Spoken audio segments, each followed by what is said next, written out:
Secretly, she makes her way to the West Wing and discovers a stranger in Rebecca's room with Mrs. Danvers. The man notices her and approaches, introducing himself as Rebecca's cousin, Mr. Jack Favell, and asks that Maxim not be informed of his visit. After Mr. Favell leaves, the girl cannot control her curiosity and goes into Rebecca's room.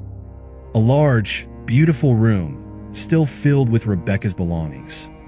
Among them, she senses the lingering scent of an old perfume, the smell of night-blooming flowers, the same fragrance she sometimes caught in hallways.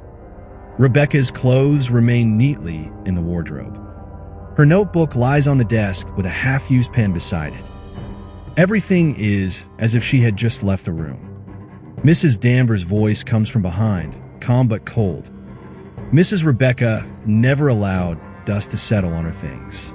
She always said, "The house must live on, even if I am gone." The girl, startled, is taken aback. Danvers steps forward, her hand gliding over the velvet of the bed, whispering, "You will never be like her, Mrs. De Winter." From that day, Rebecca's shadow grows heavier. The sound of doors at night, footsteps echoing in the hall, and secretive glances that the girl senses but cannot see. Weeks later, it is decided that the annual Manderley party will be held, a tradition Rebecca always executed with splendor and precision.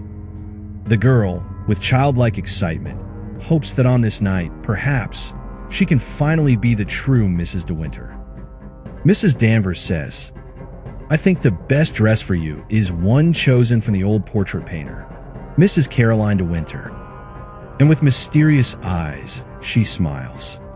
The girl, delighted, gives the design to the dressmaker, unaware of the hidden trap. On the night of the party, the stairs are lit with candlelight. She descends quietly in a white, magnificent dress, her hair pinned up, a hopeful look in her eyes. But when Maxim sees her, he suddenly pales. He shouts, "Go upstairs. Change immediately." Silence falls. The girl stares at him, stunned, tears welling in her eyes. Moments later, she realizes Rebecca had worn the very same dress the last time. That night, her heart breaks. She returns to her room in silence. In the darkness, the curtains slowly part. Mrs. Danvers is there. "See? I told you. You'll never take her place. Why torture yourself? One short leap, and it all ends." Her voice echoes through the room like a deadly lullaby. The girl steps toward the window. The cold wind bites her face. Suddenly, a sound rises from outside, the servants' shouts, alarm bells ringing. A boat has been found in the bay. The next day, divers report that a body was found inside. A boat that belonged to Rebecca De Winter. And the body was Rebecca's. The girl is shocked, then whose body had Maxim identified earlier. Pale and restless, Maxim takes her to the library a while later. He closes the door and says, "You need to know, that night Rebecca didn't die. I killed her." He explains that Rebecca was a ruthless and proud woman, deceiving everyone, and on the night of her death, she admitted she was pregnant by another man. In a trembling voice, Maxim continues, "She wanted to destroy me, as if she wanted to die. She had cancer. Her doctors said she had only a few months to live.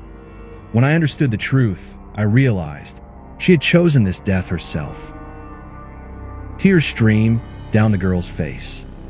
But for the first time, amid all the horror and darkness, she feels that Maxim truly loves her. He neither loved Rebecca, nor was he captive to her memory. He was fleeing from her. The investigation begins. A doctor in London confirms Rebecca was ill, infertile, and nearing death. The case is closed, declared an accident, and everything seems to end. But Manderley's shadow remains. That night, when Maxim and the girl return from the town, the sky is red in the distance.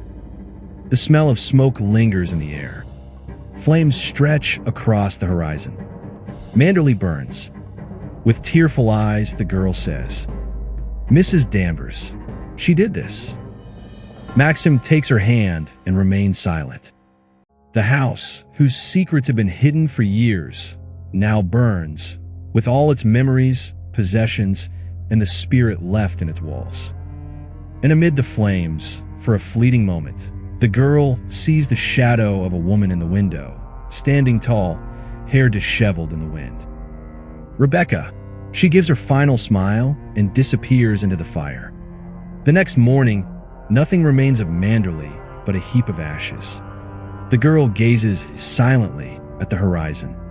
A bitter peace washes over her, a peace returned with the destruction of the house. Yet in the corner of her mind, a sound always echoes. Last night, I dreamed that I went back to Manderley.